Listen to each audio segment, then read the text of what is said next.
네, 안녕하세요. 여러분들 반갑습니다. 금융과 에너지 업종을 누구보다 쉽게 알려주는 대기업 멘토 권혁철입니다. 오늘은 SB 인베스트먼트에 대해서 리뷰해 보도록 할 텐데요. SB 인베스트먼트는 여러분들도 아시다시피 벤처 캐피탈이죠.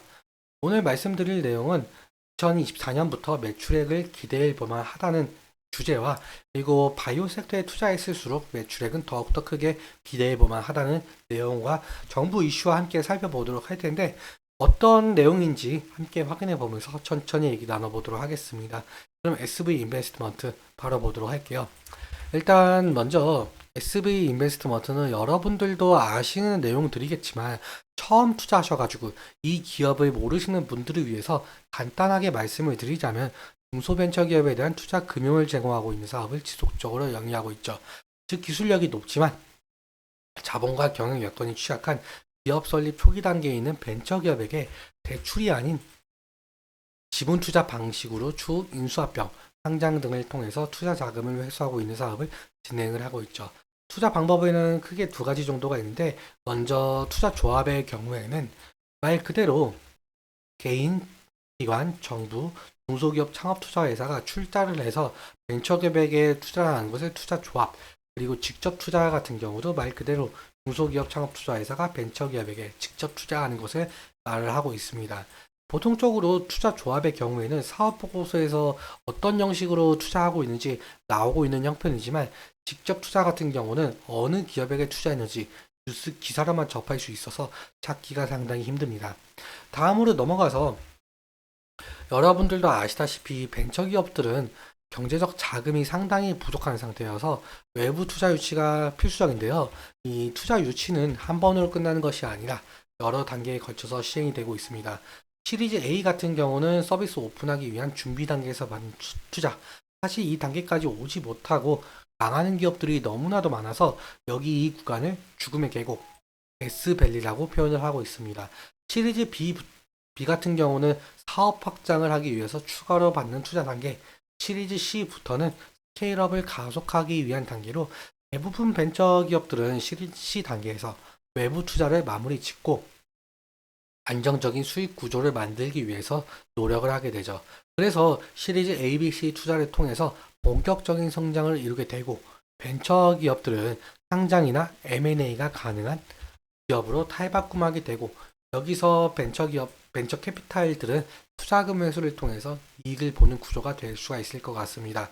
그러면 다음으로 넘어가서 아까 처음에 말씀드렸던 정부 정책 이슈 함께 보도록 할 텐데요. 저와 함께 보시면은 일단 뉴스 헤드라인부터 살펴보도록 할게요. 헤드라인을 살펴보시면은 윤석열 대통령께서 첨단 바이오 R&D 투자를 확대하겠다. 그리고 스타트업도 2035년까지 연 1000개씩 나오게끔 끌어올리겠다라는 건데요. 기사를 쭉 밑으로 내려 보시면은 여기 이 부분 윤석열 대통령은 국민의 삶의 질을 높일 첨단 바이오 기술로 소프트웨어 그리고 혁신적인 바이오 약품 개발 그리고 치매 등 기술 개발 등을 제시하겠다라고 나와 있고 그리고 2035년까지 바이오 산업 생산 규모도 200조 원 시대를 열게끔 기반을 다지겠다라고 약속을 한 바가 있었죠. 제 생각에는 지금 이 약속이 나온 말이 현재 정치권 화두인 의대 증원과도 엮여 있는 문제로 보이고 있거든요.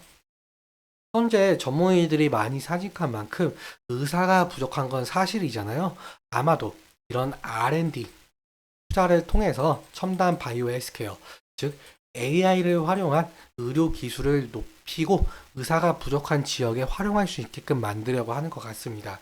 실제로 윤석열 대통령께서 충북 지역에 의대 정원도 89명에서 300명으로 211명 증원 배정됐다면서 첨단 바이오 발전에도 큰 활약을 할 것이라고 기대한 바가 있었죠. 제가 생각한 대로 어느 정도 의대 증원과도 엮여 있는 부분인 것 같습니다.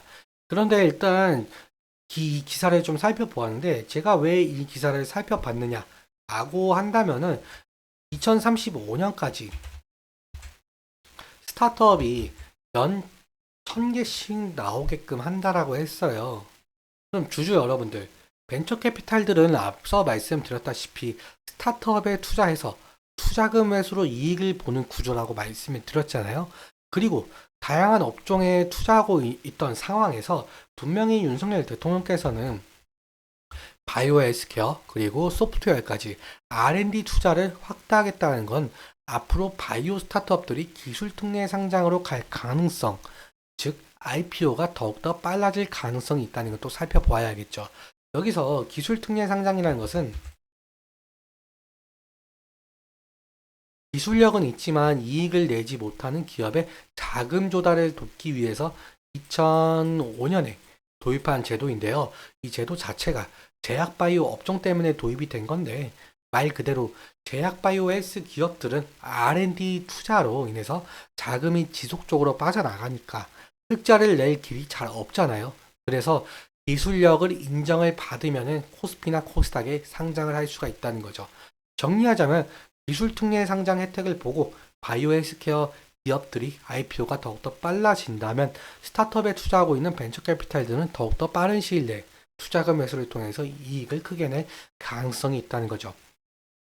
이 부분은 지속적으로 살펴봐야 하는 이슈로 보이고 있고, 그리고 앞으로 SB 인베스트먼트가 어느 기업에게 투자를 하고 있는지 잘 살펴봐야 될 것 같습니다.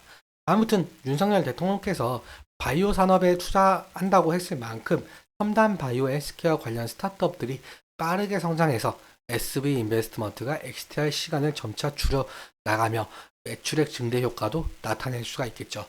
다시 말하자면 SB 인베스트먼트가 어느 기업에게 투자했는지 알아보는 것이 중요 투자 포인트가 될 가능성이 높겠다는 판단할 수가 있을 것 같습니다.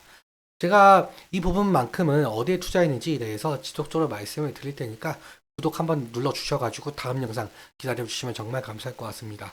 그럼 다음으로 차트 보면서 말씀을 드리도록 할게요. 차트를 보시면 SB 인베스트먼트는 최근에 AI 반도체 리벨리온 투자했던 사실 때문에 상승했던 모습을 보여주고 있는데, 그런데 단기적으로는 흔히 우리가 부르고 있는 심리선 20일 이평선 아래로 주가가 형성이 되어 있죠.